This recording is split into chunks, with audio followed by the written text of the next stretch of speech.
Hello friends, welcome back to Miyani kitchen. ഞാനിന്നിവിടെ 2 മാങ്ങ എടുത്ത് വെച്ചിട്ടുണ്ട്. നമുക്ക് ആം പാപ്പടം ഉണ്ടാക്കാം. അപ്പോൾ ഇത് തോത്താപ്പുരി മാങ്ങയാണ്. അപ്പോൾ ഇതിന് അധികം പുളിയില്ല.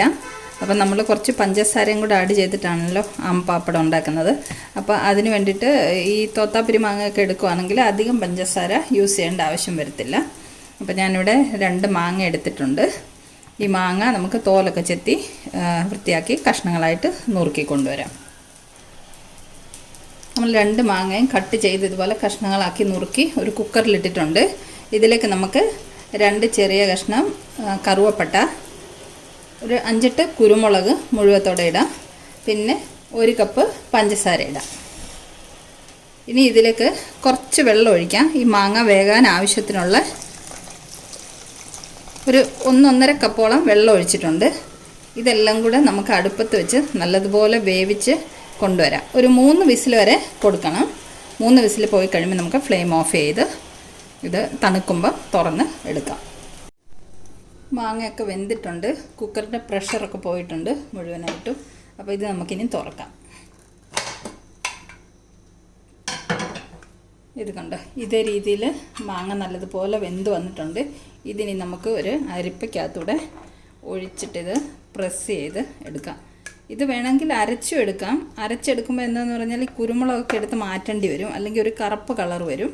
അപ്പം നമുക്ക് ഈ അരിപ്പയ്ക്കകത്തൂടെ തന്നെ പ്രസ് ചെയ്ത് ഇതിൻ്റെ ജ്യൂസ് എടുക്കാം.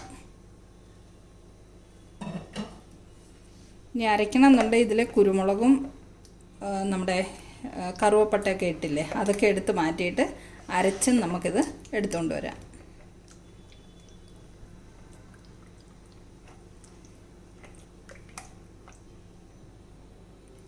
അരിപ്പയ്ക്കകത്തൂടെ അരിച്ചെടുക്കുന്ന കുറച്ച് ടൈം ടേക്കിംഗ് പ്രോസസ്സ് ആയതുകൊണ്ട് ഞാൻ കുരുമുളകും കറുവപ്പട്ട എല്ലാം എടുത്ത് മാറ്റിയിട്ട് മിക്സിയിലിട്ട് നല്ലതുപോലെ അരച്ചു കൊണ്ടുവന്നിട്ടുണ്ട്.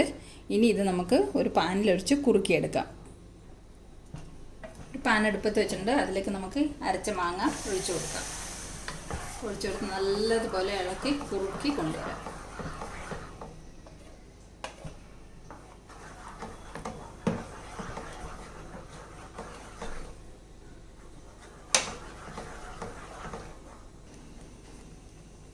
കണ്ടോ, മാങ്ങയ്ക്ക് തിള വന്ന് തുടങ്ങിയിട്ടുണ്ട്. നമുക്കിത് കണ്ടിന്യൂസ് ഇളക്കി കുറുകി വരുന്നവരെ ഇളക്കി കൊടുക്കാം. നമ്മുടെ മാങ്ങയൊക്കെ കുറുകി വന്നിട്ടുണ്ട്. ഇതേ രീതിയിൽ ഈ പാകത്തിന് കുറുക്കിയെടുക്കണം. ഇനി നമുക്ക് ഫ്ലെയിം ഓഫ് ചെയ്യാം. ഫ്ലെയിം ഓഫ് ചെയ്തിട്ട് നമുക്കിത് ഒരു പ്ലേറ്റിലേക്ക് ഒഴിച്ചു കൊടുക്കാം. ഞാനൊരു സ്റ്റീൽ പ്ലേറ്റിൽ എണ്ണ നല്ലതുപോലെ തടവി വെച്ചിട്ടുണ്ട്. എണ്ണ അല്ലെങ്കിൽ നെയ്യ് എന്ത് വേണമെങ്കിലും പുരട്ടാം പ്ലേറ്റിൽ. അതിലേക്ക് നമുക്ക് ഇത് ഒഴിച്ചു കൊടുക്കാം, മാങ്ങ കുറുക്കിയത്.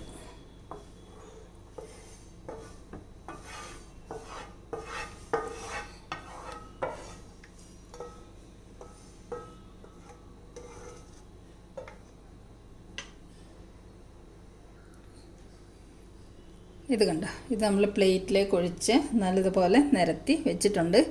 ഇതിനി നമ്മൾ വെയിലത്ത് വെക്കാനാണെങ്കിൽ ഒരു ദിവസം, ഒറ്റ ദിവസത്തെ വെയിൽ, നല്ല വെയിലുണ്ടെങ്കിൽ ഒരു ദിവസത്തെ വെയിൽ കൊണ്ട് ഉണങ്ങി കിട്ടും. വെയിലില്ലെങ്കിൽ നമുക്ക് 2 ദിവസം ഫാനിൻ്റെ കീഴിൽ വെച്ചിട്ട് ഇതിനെ തയ്യാറാക്കിയെടുക്കാം. അപ്പോൾ ഇപ്പോൾ എന്തായാലും മഴ ആയതുകൊണ്ട് വെയിൽ കിട്ടാൻ വഴിയൊന്നുമില്ല. അപ്പോൾ നമുക്കിതിനെ ഫാനിൻ്റെ കീഴിൽ തന്നെ വെച്ചിട്ട് ഇതിനെ ഡ്രൈ ആക്കിയെടുക്കാം. അപ്പോൾ ഇത് ഉണങ്ങി പപ്പടം ആയതിന് ശേഷം ഞാനിതിനെ മുറിച്ച് കാണിച്ചു തരാം. അപ്പോൾ ഇത് കൂടുതൽ ദിവസമൊക്കെ വെച്ചേക്കാനുള്ളതാണെങ്കിൽ ഒരു കുപ്പിയിലിട്ട് അടച്ച് ഫ്രിഡ്ജിൽ സൂക്ഷിക്കണം.